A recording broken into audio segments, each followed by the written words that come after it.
Deep into that darkness peering, long I stood there wondering, fearing. You know that line.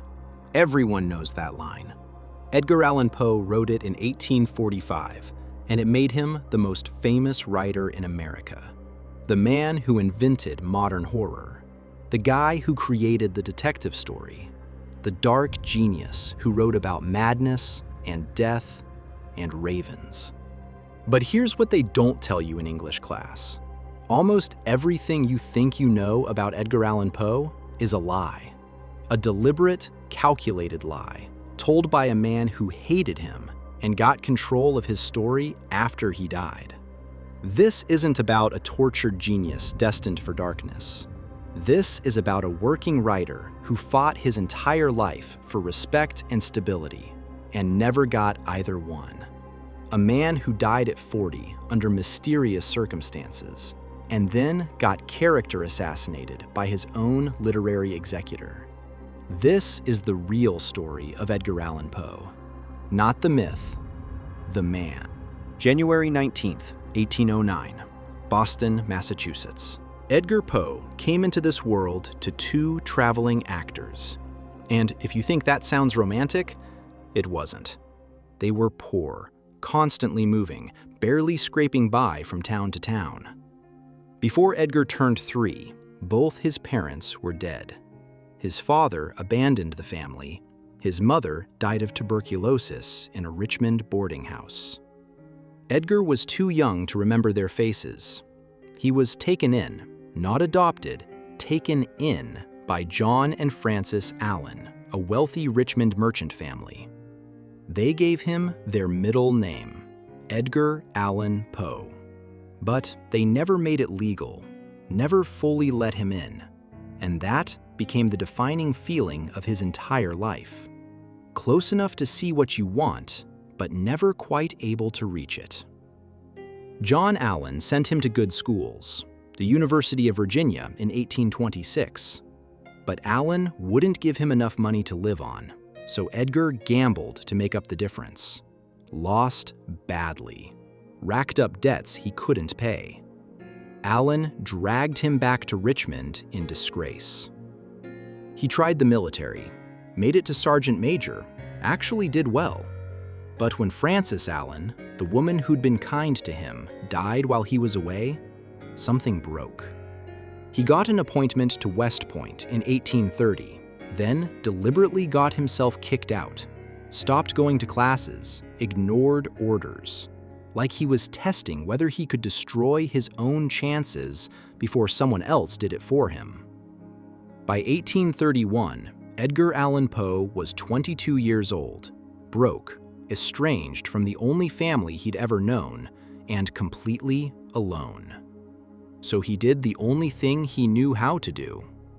He started writing. Here's the part nobody talks about when they're making Poe into a Halloween decoration.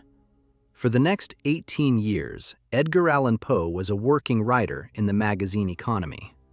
Not waiting for inspiration, hustling, editing magazines, writing reviews, churning out stories on deadline because that's how you ate. 1835, assistant editor at the Southern Literary Messenger in Richmond. He increased circulation from 500 to 3,500 subscribers in under 2 years. But he was also making enemies. His book reviews were brutal. He eviscerated mediocre work, called out plagiarism, attacked popular writers with powerful friends. And he had another problem. Sometimes he drank. Not constantly. He was actually a lightweight who couldn't handle much alcohol. But when he did drink, things went badly. Missed deadlines, caused scenes. 1837, fired. He moved to Philadelphia, got hired at Burton's Gentleman's Magazine. Same pattern, brilliant work, increased readership, made enemies. 1840, fired for trying to start a competing magazine, Graham's Magazine in 1841. Circulation went from 5,000 to over 40,000 on his watch. 1842, let go during a financial downturn. every time building something, every time it got taken away, every time starting over. But here's what matters. During all this grinding, this constant scrambling, Poe was figuring something out. He became obsessed with what he called unity of effect, the idea that a story should be engineered to produce one single, powerful emotional impact. Every word chosen deliberately, not "I'll just write and see what happens." Design, control, precision. The fall of the House of Usher in 1839. The murders in the Rue Morgue in 1841, basically inventing detective fiction. The Telltale Heart in 1843. The Black Cat in 1843. These weren't accidents. These were machines, precision built to create specific effects. The narrators who insist they're sane while proving they're not, the mounting dread, the sense that the human mind is both the stage and the trap. Poe was poor, struggling, getting fired from job after job. But he was becoming a master craftsman, using that desperation to sharpen his art into something that would outlast everyone grinding him down. January 29th, 1845. The New York Evening Mirror publishes The Raven. Once upon a midnight dreary, while I pondered, weak and weary, over many a quaint and curious volume of forgotten lore, while I nodded, nearly napping, suddenly there came a tapping, as of someone gently rapping at my chamber door. "'Tis some visitor," I muttered, tapping at my chamber door. "Only this, and nothing more." Within days, it's everywhere. Edgar Allan Poe, at 36, is suddenly, genuinely famous.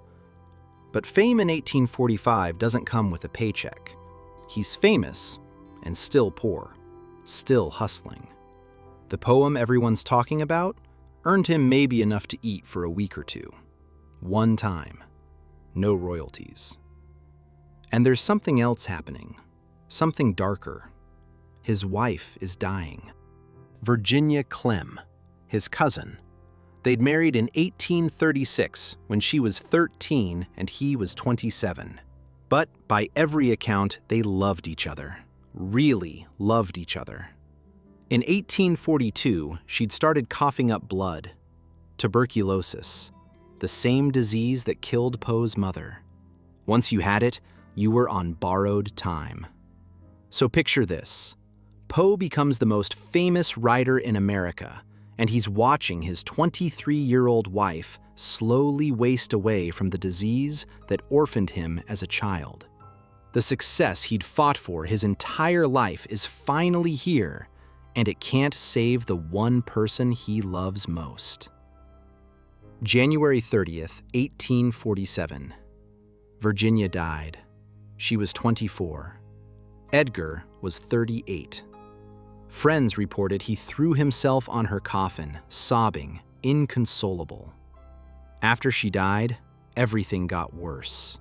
More drinking episodes, desperate letters to women he barely knew proposing marriage. Sarah Helen Whitman in Rhode Island. She said yes, then broke it off when he showed up drunk to a public event.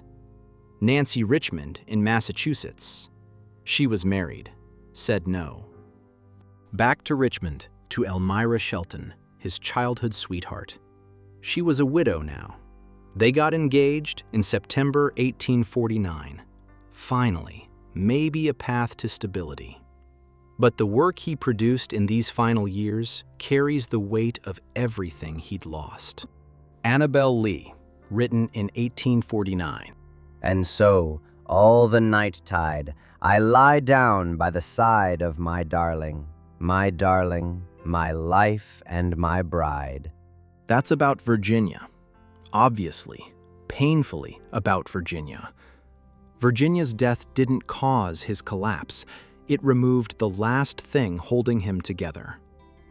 In September 1849, he left Richmond, heading to Philadelphia for a job, then to New York for business, then back to marry Elmira and finally have stability. He stopped in Baltimore, and then everything went wrong. September 27, 1849. Poe leaves Richmond, sober, well-dressed, optimistic. For 5 days, nobody knows where he is.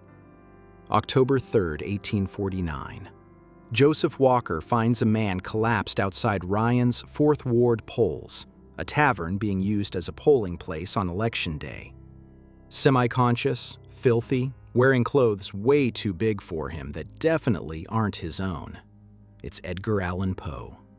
Walker gets him to Washington College Hospital. Poe is delirious, incoherent, trembling. He's calling out for someone named Reynolds, over and over. Nobody ever figures out who Reynolds is. For 4 days, he drifts in and out of consciousness, hallucinating, terrified. October 7, 1849. Edgar Allan Poe dies, age 40. His last words, Lord, help my poor soul. official cause of death, congestion of the brain. Victorian code for, we have no idea. What happened in those 5 days? Why was he wearing someone else's clothes? Why was he outside a tavern on Election Day? The best theory? Cooping. An election fraud scheme where gangs would kidnap men, drug them, force them to vote multiple times at different polling places, sometimes changing their clothes. It fits, but nothing's proven. The 5-day gap remains a complete mystery. And into that mystery rushed the man who would destroy Poe's reputation. October 9th, 1849, 2 days after Poe dies. The New York Tribune runs an obituary. Edgar Allan Poe is dead. He died in Baltimore the day before yesterday. This announcement will startle many, but few will be grieved by it. It describes Poe as a friendless madman, a drunk, morally corrupt. The writer was Rufus Wilmot Griswold, another editor, someone Poe had criticized, someone who resented him. And somehow, historians still debate how, Griswold became Poe's literary executor. He gained control of Poe's unpublished work, his letters, his papers. In 1850, Griswold published a biographical memoir. It repeated the obituary's claims and added more. He may have forged or altered Poe's letters to make him look worse. Scholars have found discrepancies between Griswold's versions and surviving originals. Poe's friends pushed back, called Griswold a liar. But Griswold controlled the sources. His version got reprinted everywhere. In encyclopedias, textbooks, anthologies, the tortured genius, the mad drunk, the self-destructive artist consumed by darkness. For decades, that was Edgar Allan Poe. And here's the twisted irony. The lies worked in Poe's favor commercially. The myth sold books. The dark, doomed genius made the telltale heart more terrifying. The mythology became part of how people experienced the work. So Poe's writing survived. The innovation, the modern short story, detective fiction, psychological horror, that couldn't be taken away. But the man, he disappeared under layers of mythology. It wasn't until the early 1900s that scholars started dismantling Griswold's claims, finding the forged letters, reconstructing the truth, separating fact from fiction. But by then, the damage was permanent. Even now, 175 years later, when people think of Edgar Allan Poe, they're seeing Griswold's ghost. So here's what we're left with. Edgar Allan Poe was orphaned at 2, taken in but never fully accepted. He spent 18 years grinding in magazine work, getting fired, starting over, never escaping poverty, despite being brilliant at what he did. He figured out how to engineer emotional effects with precision. He invented new forms of storytelling we're still using today. He became famous with The Raven, and it didn't save him. He watched his wife die from the disease that killed his mother. He tried to rebuild, got engaged, had hope. And then, 5 days in Baltimore, nobody can explain. Death at 40. Character assassination by a man who hated him and gained control of his story. This isn't about a tortured genius destined for darkness. This is about a working writer who fought his entire life for respect and stability and never got either one. A man who engineered brilliant art while his actual life fell apart. A man who died under mysterious circumstances and then got turned into a myth that served everyone's purposes except his own. The real Edgar Allan Poe, the orphan who couldn't belong, the editor who kept getting fired, the craftsman obsessed with technique, the husband watching his wife die, the man trying desperately to build something stable. That Poe got buried under 175 years of lies. But the work survived. The stories and poems he built with such care, those outlasted Griswold, outlasted the lies, outlasted everyone who tried to grind him down. That's not justice, but it's something. It's survival. Now tell me, what's your favorite Poe story? The one that stayed with you? Drop it in the comments below. And if this changed how you see Edgar Allan Poe, hit that subscribe button, because this is what we do here. We tell the real stories behind the legends, the human truth behind the myths. Thanks for watching, and remember, Quoth the raven, nevermore.